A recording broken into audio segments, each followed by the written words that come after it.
comprendre comment ChatGPT pense. Alors, donc là, dans cette vidéo, ce qu'on va voir, là, on va commencer en fait par voir la logique en fait des tokens. Donc, qu'est-ce qu'un token et du contexte. Donc, ChatGPT en fait, il ne comprend pas en fait comme un humain, c'est normal. Donc, c'est une IA. Il prédit en fait le mot suivant à partir des mots précédents. Donc là, on a vu précédemment, on est dans le mode prédictif. Il travaille en fait sur un nombre maximum de tokens. Donc un token en fait c'est quoi? C'est un morceau en fait de mots. Un morceau de mots en termes de caractères. Voilà, donc c'est un morceau de mots, c'est plusieurs caractères. Par exemple, dans le mot token, là ici j'ai donc hop 6, donc j'ai 6 caractères. Mais dans 6 caractères, il y a potentiellement un token et demi, par exemple, ou deux tokens. Vous voyez ce que je veux dire? Donc très bien. Euh, donc c'est un morceau en fait de mots qui représente la longueur en fait totale du texte. Donc on a le prompt plus la réponse. Donc l'ensemble de tokens, donc il comprend donc le prompt, c'est l'instruction en fait que vous allez donner, plus la réponse en fait qu'on va recevoir en fait du chat GPT. Donc par exemple en fait dans le chat GPT-4, GPT-4 donc là c'est comme une version. On avait vu précédemment en fait qu'il y avait plusieurs versions. Il y a ChatGPT donc 4O, il y a le mini, donc il y a plusieurs versions. Donc là, par exemple, celle-ci, elle va accepter 8000 tokens. Donc là, 8000 tokens, on sait à peu près que c'est l'équivalent en fait de 5000 mots. Et ce qu'il faut comprendre aussi, en fait, c'est qu'il y a plusieurs versions, et les versions, elles ont des utilités différentes. Par exemple, il y a des versions de ChatGPT, en fait, qui ont accès à une masse de données en fait sur le web, mais à différentes dates. Par exemple, il y en a qui vont avoir accès à l'ensemble, par exemple, des données du web, mais pas en temps réel. On va dire que les données elles vont s'arrêter en novembre, par exemple, 2024. Il y en a une autre version, par exemple, qui va s'arrêter à mars 2025.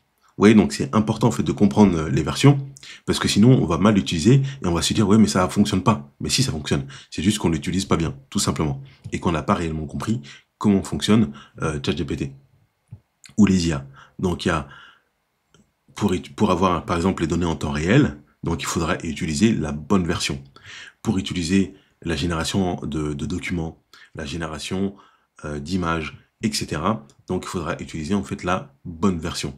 Et si on veut euh, accéder à une logique ou un raisonnement très avancé, c'est pareil, donc il faudra utiliser en fait la bonne version. Donc on continue. Plus le prompt est long, plus la place en fait pour la réponse est réduite. Pourquoi? Parce que selon la version, donc là c'est pareil, donc là c'est selon la version, on va avoir des longueurs de tokens différentes. Donc parfois je vais demander, imaginons, je vais demander rédige-moi du contenu qui fait, je vais dire, je sais pas, allez, 30 000 caractères. Voilà, 30 000 caractères. Ou alors, ça va faire par exemple 20 000 mots. Donc il va pas être en capacité de répondre parce que le nombre de tokens, là, il est dépassé. Donc là, c'est juste ça en fait qu'il faut comprendre. Il est limité. Après, on doit juste être un petit peu astucieux de découper notre instruction ou notre demande en plusieurs points. Donc ça, c'est ce qu'on va voir aussi plus tard.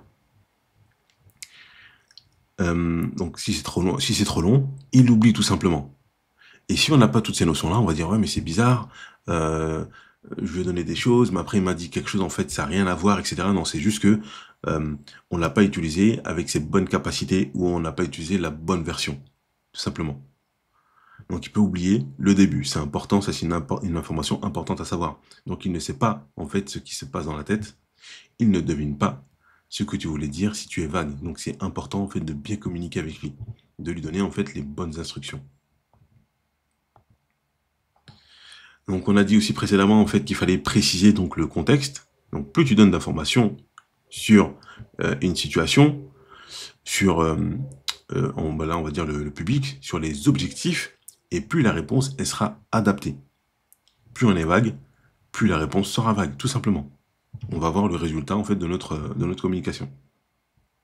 Donc pour un public par exemple étudiant, débutant en marketing digital. Donc le public c'est des étudiants. Une deuxième précision, débutant, donc c'est pas des confirmés, c'est pas des experts, donc c'est des étudiants, déjà de 1. Ensuite, ils sont débutants. Et en plus, ils sont dans le secteur d'activité. On va parler là du digital marketing digital. Donc là, on a précisé vraiment le contexte.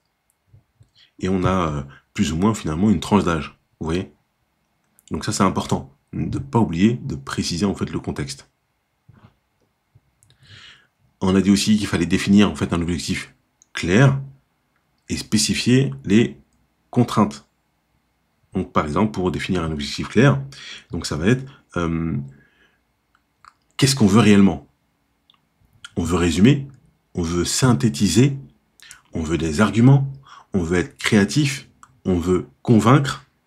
Vous voyez donc, il faut déjà aussi savoir qu'est-ce qu'on veut. Un exemple, donc rédige un article. Donc un article, c'est un article. Hein. Rédige un article. L'objectif, c'est quoi? D'expliquer les bases du SEO en 50 mots, en 500 mots, pardon. Donc rédige un article. Là, par exemple, on pourrait très bien dire rédige un article sur la scolarité. Voilà, mais c'est super vaste. Là, rédige un article. Pour faire quoi? L'objectif, c'est d'expliquer. Et on va préciser encore plus les bases du SEO. Et on va la contrainte en 500 mots. Voilà, on aurait pu dire en 700, en 1000, en 1500 mots. Donc là, on devient de plus en plus précis et on peut de mieux en mieux donc, utiliser ChatGPT comme il faut, on va dire. On va donc limite 2 mots. On peut le dire le ton, sur un ton professionnel, sur un ton amical, sur un ton, je sais pas, conventionnel, sur un ton familier, comme vous voulez. La structure, donc on peut dire, donne des exemples aussi. Dans ton article, donne-moi des exemples, en se basant, par exemple, sur un secteur d'activité précisément, par exemple, et autres. Et on va lui donner donc un format de sortie. Donc en 5 points. Donc là, vous voyez, déjà, on l'a dit en 5 points. C'est pas en 6, en 7, en 8, en 10, en 5 points. Avec des titres en gras. Donc là, on lui dit même la mise en forme qu'on veut. Avec moins de 200 mots. Donc là, on lui dit, soit bref, en gros. Avec un ton humoristique. Voilà. Et là, du coup, on a plus ou moins, on va dire, un bon prompt. Et on aura forcément une réponse plus adaptée à ce qu'on souhaite. Donc la structure du prompt, de manière générale, donc c'est bien, c'est pas obligatoire, mais c'est bien de préciser le rôle.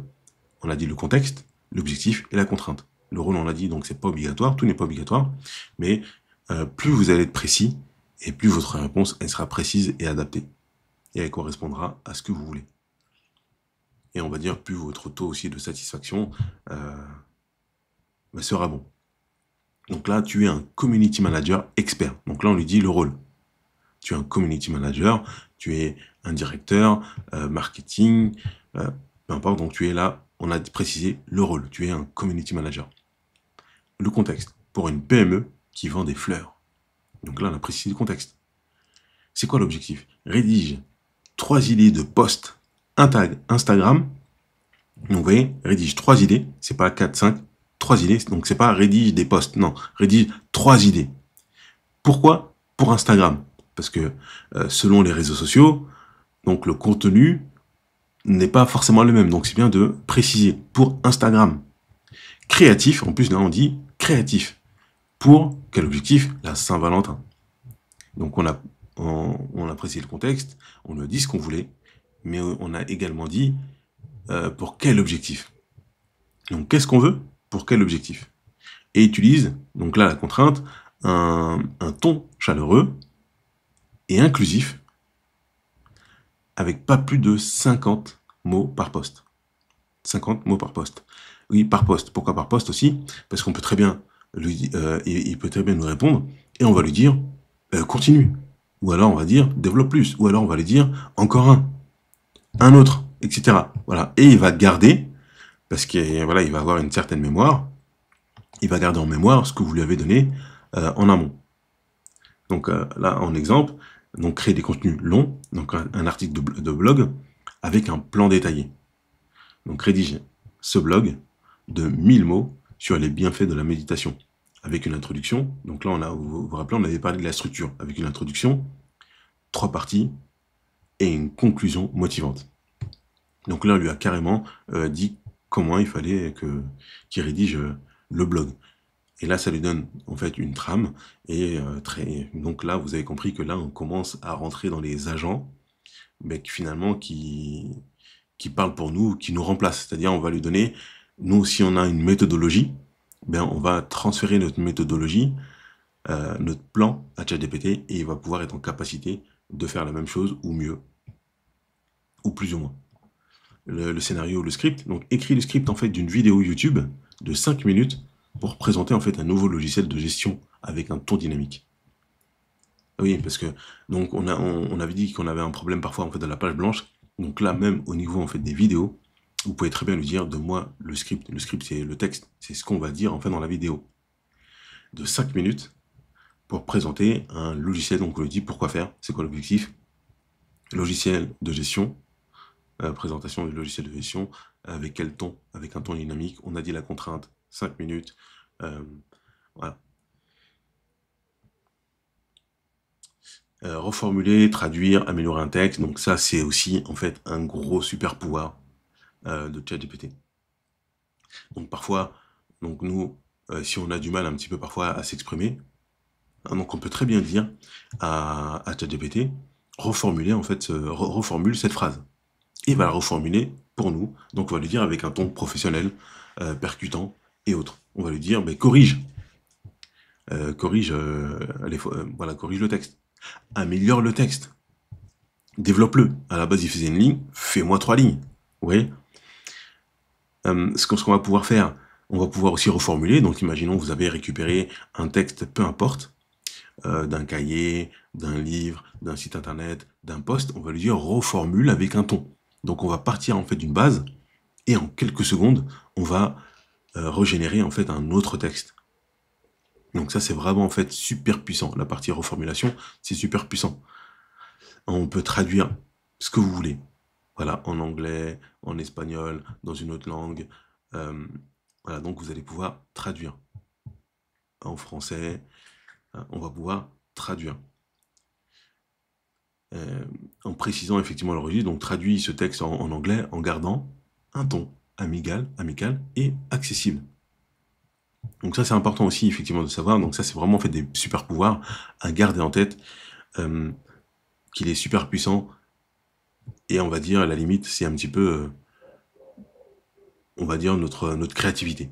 Voilà, ça va être un petit peu ça, parce qu'il peut faire vraiment en fait énormément de choses.